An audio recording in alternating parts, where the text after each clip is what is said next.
every single person who ever came on my show, and I hear there's like 37,000 guests I've talked to. A lot of them came from dysfunction, and a lot of them wouldn't appear to be teachers, but every one of them had something to say that was meaningful and valuable and that I could use to grow myself into the best of myself, which is what all of our jobs are. Your number one job is to become more of yourself and to grow yourself into the best of yourself. You must know inside in the deepest part of your being that you matter, not just that you matter, but also why.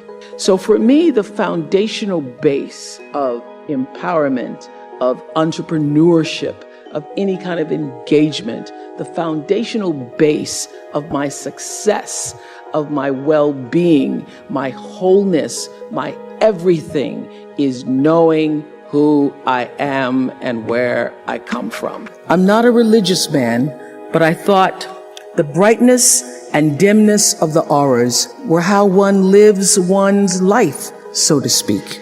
So that's one of the major things that really has changed with me since then, he says. I want to live my life so my aura, when it leaves, is one of the brightest ones. I got chills when he said that. How does one lead a meaningful life? Because ultimately, isn't that what we all want? We want to lead a life so that however we transition, people can say, wow, that was a bright one. That was a bright light.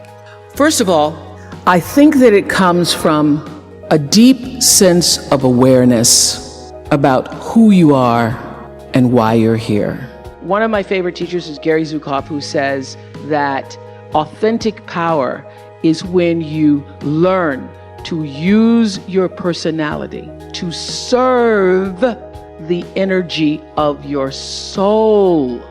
So you are the bigger soul that has a personality. When you figure out how to I have a big personality. It's lovely, it's charming, but it's not me. It's not me. I'm here to do my soul's work.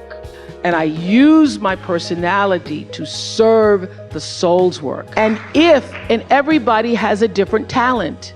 And the reason we're all so messed up is because you're looking at everybody else's talent and wishing you had some of their talent. All the energy that you spend thinking about, wishing about, being jealous of, envious of anybody else is energy that you're not only putting out, it's going to come back to you negatively, but you're taking that away from you. It comes from being in touch with, on a regular basis, the appreciation and the holy gratitude that should fill each of our hearts on a regular basis, just knowing what a privilege it is to be here and to be human. To me, successful is getting to the point where you are absolutely comfortable with yourself. It does not matter how many things you have acquired. The ability to learn to say no and not to feel guilty about it, to me, is about the greatest success I have achieved. The fact that I have, in the public side, done whatever, it's all a part of a process for growing for me. But to me, to have the kind of internal strength and internal courage it takes to say, no, I will not let you treat me this way, is what success is all about. It's the same thing that prevents you from being abused as a child, that prevents you from being abused as an adult, that allows you to build success for yourself. I will not be treated this way. I demand only the best for myself. All the mistakes I've made in my life, I've made because I was trying to please other people. All your energy should be forced on, what do I have to offer? What do I have to give? How can I be used in service? Because Dr. King's message of not everybody can be famous, but everybody can be great, because greatness is determined by service. And there is not a job in here that you can do that you don't switch the paradigm to service and not make that job more fulfilling. I don't care what the job is. If you say, I'm a singer, I'm a dancer, I'm an artist, I'm a teacher, I'm a nurse, I'm a doctor, I'm a janitor, I'm a clerk, if you say, if I look at this from, how do I use this in service to something bigger than myself? It no longer becomes a job. It becomes an offering to the world. And that is why you're here. And when you can line up with whatever that is, line up with that. And all you have to do is keep asking the question, and ask the question in purity, not in when's it gonna come. The reason why I was number one for 25 years is because I figured out early on, there is no story anybody has ever heard that somebody else hasn't experienced.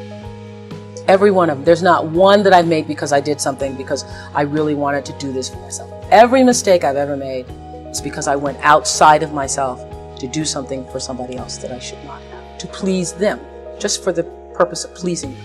You are worthy to say no. That it's okay if you say no. It's okay if you say no and then people don't like you. That's really okay. The important thing is how you feel about what you're doing, how you feel about yourself. It's a long struggle though.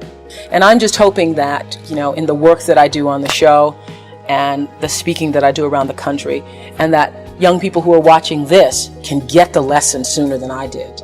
Because it's painful, because you keep repeating it over and over and over until you get it right. And what I found is that every time you have to repeat the lesson, it gets worse.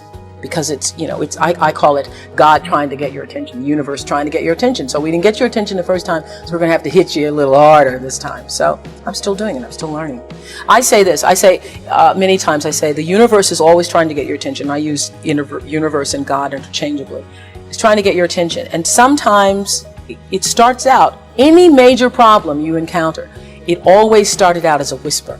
By the time it gets to be a storm, you've had a pebble knock you upside the head, you had a brick wall, you had the house to fall down, and before you know it, you're in the eye of the storm. But long before you're in the eye of the storm, you've had many warnings, like little clues. So now my goal in life is to not to have to hit the eye of the storm, is to catch it in a whisper, to get it the first time. And getting it comes from understanding the one thing that has allowed me to certainly achieve both material success and spiritual success is the ability to listen to my instinct. I call it my inner voice.